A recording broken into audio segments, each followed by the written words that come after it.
Les Midzi ont été ravis de retrouver les filles avec le dernier comeback d'ITZY. Le comeback song Boys Like You, qui allie un genre pop avec des éléments funk, a été réalisé par les mêmes compositeurs et paroliers qui sont à l'origine de la chanson Sneakers. Malheureusement, certains fans ont eu des réactions assez mitigées à l'égard du morceau, affirmant qu'il présente des similitudes avec le titre Love Story de Taylor Swift. Love Story est le premier single du deuxième album de Taylor Swift, Fearless, et il est considéré comme l'un des plus grands succès de Taylor, s'étant classé à la 4e place du Billboard 100. Les auditeurs qui ont comparé les deux chansons ont souligné la ressemblance de la mélodie de la guitare et de la mélodie du morceau en lui-même. En raison de cela, les gens ont montré diverses réactions, telles que « c'est trop similaire, ça pourrait être un sample », ils ont plagié un hit mondial, c'est impossible qu'ITZY n'ait pas reconnu les similitudes, c'est intentionnel. D'après le MV sur YouTube, le titre crédite Big Machine Music en tant qu'éditeur, ce qui renforce les affirmations selon lesquelles Boys Like You utilise un sample de Love Story. Cependant, Big Machine est l'ancienne maison de disques de Taylor, qui a été impliquée dans le vol de la propriété des enregistrements originaux.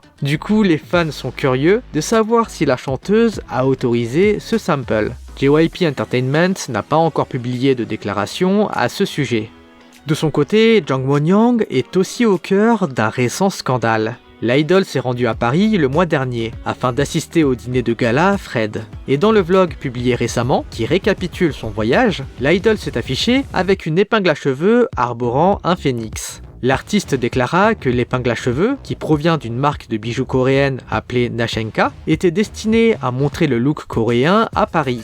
Cependant, un site médiatique chinois appelé NetEase affirme que Won-young tiendrait des propos mensongers concernant l'accessoire de mode.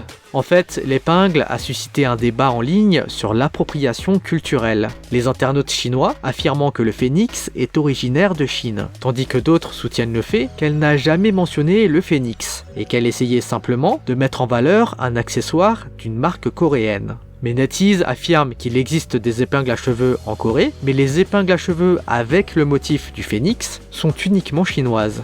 D'autres netizens chinois déclarent que les Coréens volent la culture chinoise et que Won-young doit s'excuser pour avoir ainsi fait croire que le symbole du phénix appartenait à la Corée. Cependant, les Coréens de leur côté affirment que le phénix est également coréen, puisqu'il a déjà été utilisé en tant que symbole par le royaume de Goguryeo il y a presque 2000 ans. NetEase, lui, conclut en disant « Notre histoire et nos coutumes sont très anciennes, et nous invitons les gens à apprendre. Mais nous ne tolérons absolument pas le vol. » Une autre chose définitivement intolérable pour les ARMY concerne la manigance menée contre Jungkook.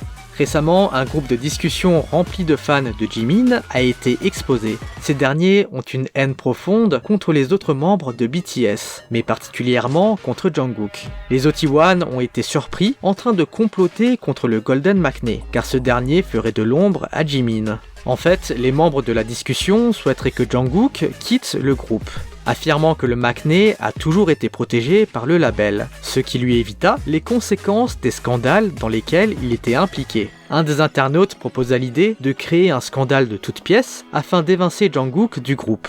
Après l'exposition de la conversation, les fans du Maknae ont lancé le hashtag #ProtectJungkook pour sensibiliser les gens à la situation. BTS étant connu pour s'élever contre le harcèlement, il est triste de voir les fans d'un membre détester les autres membres du groupe.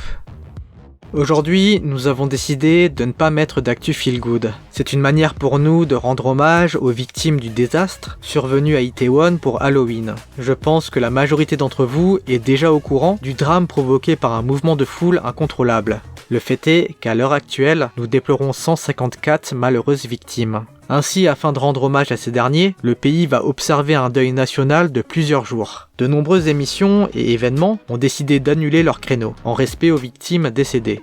Il a également été rapporté que Lee Ji-han, candidat de la saison 2 de Produce 101, âgé de 24 ans seulement, faisait partie des malencontreuses victimes. Mais que cela soit une personnalité, ou alors une personne tout à fait ordinaire, une vie quelle qu'elle soit est précieuse. Et toutes nos pensées vont vers les victimes et leurs familles, dont le deuil doit être particulièrement difficile. Bon, passons maintenant à la dernière actu.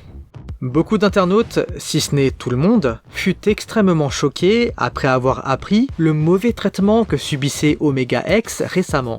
Le 24 octobre dernier, SBS a diffusé une vidéo sur les allégations selon lesquelles la PDG d'Omega X aurait frappé les membres du groupe pendant leur tournée mondiale. En fait, un jour avant la publication de cette vidéo, c'était un fan du band qui partagea sur les réseaux son témoignage, incriminant la PDG de l'agence de violence envers les membres. Le fan a expliqué que la PDG avait frappé les membres devant ses propres yeux, sans que personne ne puisse rien y faire. De plus, un audio accompagna les allégations dans lesquelles on y entend des violences verbales.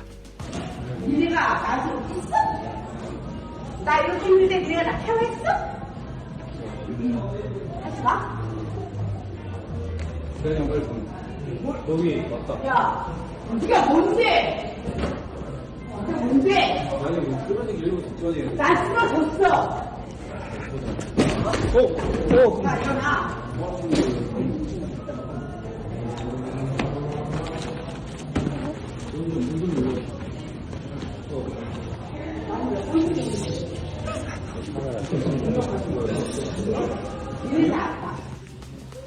Après cette allégation, l'agence Spire Entertainment a déclaré qu'elle allait vérifier les faits et publier une déclaration officielle par la suite, le groupe étant encore aux US. Puis le 24 octobre, la controverse s'est intensifiée lorsque SBS a effectivement diffusé la vidéo, faisant montre d'une violence envers les garçons et qui se serait passée à Los Angeles.